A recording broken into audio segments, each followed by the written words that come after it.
आज महान योद्धा और मराठा सम्राट छत्रपति शिवाजी की जयंती है। इस वक्त हम मौजूद हैं लखनऊ विश्वविद्यालय में और हमारे पीछे आप देखेंगे कि इस छत्रपति शिवाजी की मूर्ति है, प्रतिमा है और यहाँ पर तमाम हमारे साथ में छात्र हैं जो यहाँ पर आकर के माल्यार्पण अर्पित कर रहे हैं और उन्हें श्रद्धांजलि अर्पित कर रहे हैं। हम बात करते हैं, क्या नाम है भैया? प्रमुदित पांडे मैम। हम क्यों सेलिब्रेट करना चाहते हैं?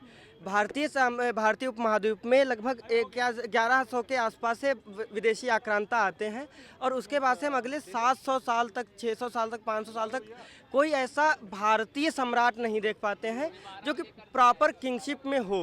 जैसे अब योद्धा हमारे पास बेशक बहुत अच्छे रहे, कई लोगों ने बहुत सारे प्रयास भी किए, परंतु उन प्रयासों में जो सबसे सफल प्रयास था, जिसने एक संपूर्ण रूप से एक सम्राट जिसे हम कह सकें, जिसे छत्रपति की संज्ञा दी जा सके, और वो छत्रपति का जो एक ऑरा है, जो उसकी जो वजन है छत्रपति शब्द का, उसे डिफाइन कर सके, तो उस लिए शिवाजी महाराज, छत्रपति शिवाजी महाराज पूज्य हो जाते हैं और आज भी हमारे लिए बहुत आवश्यक हो जाते हैं कि हम उनके मूल्यों को, उनकी नीतियों को, उनको समझें कि उस समय भी, जिस समय भारतीय समाज एक ग्लानि के जोन में था, ग्लानि भरी हुई थी समाज में कि हम हमारी वो रेस नहीं है, हम मतलब बहुत डोमिनेटेड रेस है, हम शोषित होने के लिए बने कि हम पे लोग शासन करें, हम शासित होने के लिए बने। तो ये एक मेंटेलिटी लोगों के अंदर घर कर गई थी कि हम लोगों ने पिछले 500-600 सालों से सिर्फ ऑपरेशन ही झेला था, हमने आक्रमण ही झेले थे और भारतीय समाज थक चुका था।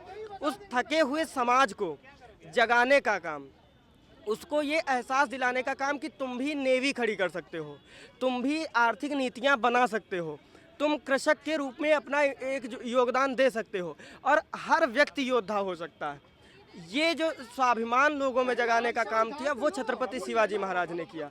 और कहीं ना कहीं अगर हम देखें तो वर्तमान समय में जब ग्लोबलाइजेशन का दौर है, स्वाभिमान या अपने आप को समझना, अपनी इम्पोर्टेंस समझना, भागा दौड़ी इतनी आपाधापी की दुनिया में अगर अपने आप को आप नहीं समझ रहे हैं, अपने स्वाभिमान को समझ रहे हैं, अपनी इम्पोर्टेंस नहीं समझ रहे हैं, तो आपका कोई महत्व नहीं रहता। ये चीज़ मैं शिवाजी महाराज से सीखता हूँ और मैं चाहता हूँ हम सभी को सीखनी चाहिए। देखिए, छत्रपति वीर शिवाजी महाराज, देखिए उनके समकालीन कई सारे राजा हुए, कई सारे हिंदू राजा हुए और अन्यथा कई सारे राजा हुए, मगर छत्रपति की उपाधि उनको क्यों दी गई, उसका एक मतलब कारण ये था कि खुद सामंती प्रथा से होते हुए भी उन्होंने सामंती प्रथा को तोड़कर आगे आए और मराठा साम्राज्य की नींव रखी एक तरह से। दूसरी बात करें कि मराठा साम्राज्य उस टाइम ऐसा था कि उनके पास खेती किसानी के लिए उतनी ज़मीनें नहीं थी, उसके बाद भी किस तरह से उन्होंने लोगों को जोड़ा, धन एकत्रित किया और साम्राज्य की नींव इस तरह से स्थापित की कि मलेच्छों का शासन जो पूरे विश्व में फैलते हुए भारत के ऊपर नजरें गड़ा रहा था, उसको एक तरह से उन्होंने रोका। अब बात करें वो प्रेरणा स्रोत क्यों है, तो उसका ये है कि उनके लिए कहा जाता है कहीं मारे शेर तो कहीं भागे शेर। सिंहगढ़ की लड़ाई अगर हम याद करें कि कैसे जब जय सिंह ने घेरा तो उन्होंने वापस राजगढ़ जाना स्वीकार किया, उन्होंने 20 किले दान देना स्वीकार किया। भले उन्होंने बाद में जाके तानाजी और अन्य मराठाओं के माध्यम से उस किले पे कब्जा किया, मगर उन्होंने वहाँ पीछे हटना समझा, मतलब सही समझा, और गुरिल्ला नीति के वो अपने आप में एक जो है महारथी तो थे ही। अब उनके शय में कितने और मराठा योद्धा, जैसे कि एक हैं कान्होजी यात्रे, जिनके बारे में उतना शायद नहीं लिखा जाता, बट इंडियन नेवी से पूछेंगे तो उनको कहा जाता है कि इंडियन नेवी के father of Indian navy Kanhoji यात्रे। तो वो उन्हीं की सेना में थे जिन्होंने सबसे पहले इंडियन नेवी बनाई, पोर्चुगीज से युद्ध में उन्होंने बहुत सार्थक रहे। फिर बाजी देश पांडे की तो कहानी अमर है कि जब सिंहगढ़ से वो जाते हैं राजगढ़ की तरफ, पथरीला रास्ता है, तो औरंगजेब की सेना जब पीछे आती है तो बाजी देश पांडे सिर्फ एकमात्र चीज़ कहते हैं कि महाराज जब तक आप वहाँ जाके तोप से हमला एक आदेशित नहीं कर देते, तब तक जो मेरा अगर मर भी जाऊँगा तो शव लड़ेगा। वो लड़ा 50 किलोमीटर का वो पथरीला रास्ता, जब तक शिवाजी वहाँ पहुँच के तोप से सिग्नल नहीं मिल गया तब तक बाजी देश पांडे लड़ते रहे और एक भी मलेच्छ आक्रांता आगे तक नहीं पहुंच पाया। फिर जब हमारी सांस्कृतिक धरोहरों पे एक तरह से हमला हो रहा था, मंदिरों को तोड़ा जा रहा था औरंगजेब के समय में, और एक तरह से एक जिसको कहते हैं ना कि हमारे इतिहास को दबाने की कोशिश हो रही थी। नालंदा और तक्षशिला जैसे विश्वविद्यालय तो पहले से तबाह किए गए थे, बट जितनी लाइब्रेरी थी उनको चुन के तोड़ा जा रहा था। उस समय शिवाजी ने जो एक सांस्कृतिक एकता का जो एक अपने आप को पर्याय बनाया, उसी की देन है कि आज हम एक तरह से भगवे झंडे को सेलिब्रेट कर सकते हैं या फिर हिंदुत्व की नीति को सेलिब्रेट कर सकते हैं। तो इसीलिए छत्रपति शिवाजी महाराज क्यों हम आज, एक तो उन 1630 में उनका जन्म हुआ था, और ये सब जिसको कहते हैं ना, अब महाराष्ट्र में देखें तो उनको एक लिंग जी की उपाधि भी दी जाती है कि उनको स्वयं शिव बोला जाता है। तो एक मनुष्य को कितना करना है कि वो स्वयं ईश्वर की उपाधि मिल जाए, ये हमें उनसे सीखना चाहिए।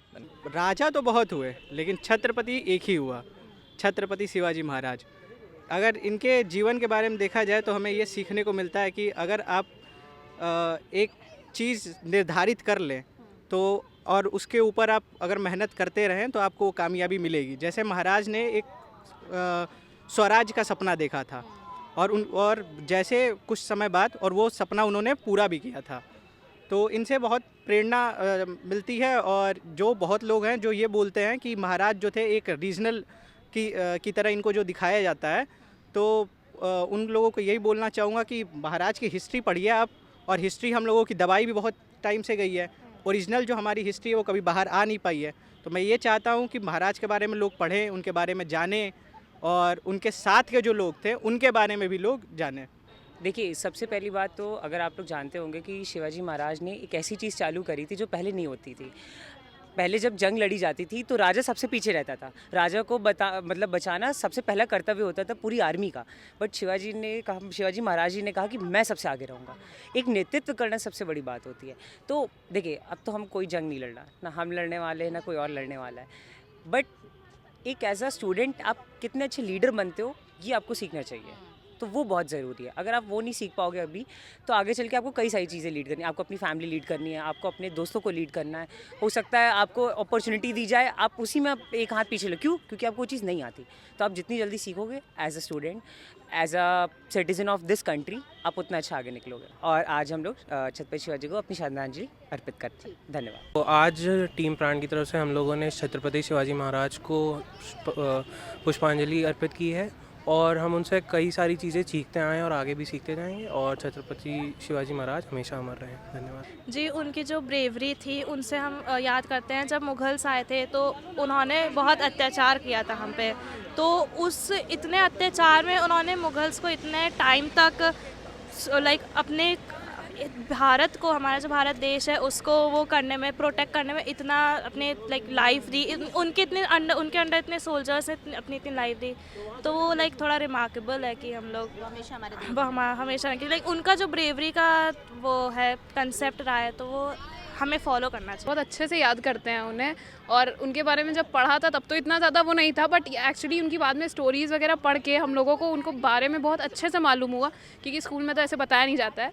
तो आज हम लोग को उनको एक्चुअली वो श्रद्धांजलि देके बहुत ज़्यादा अच्छा था। काफ़ी शुभ दिन है हिंदू दिवस के लिए। छत्रपति शिवाजी महाराज ऐसे थे जिन्होंने औरंगज़ेब से काफ़ी अच्छे युद्ध करा और हमारे देश को बाहर से जो भी फोर्सेज आई थी उनसे काफ़ी अच्छे से लड़ा था।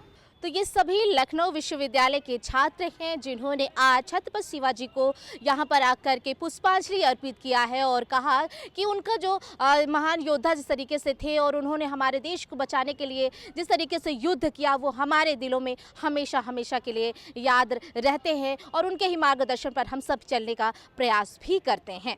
कुंदन सिंह के साथ मैं सोनिया सिंह, में टुडे लखनऊ।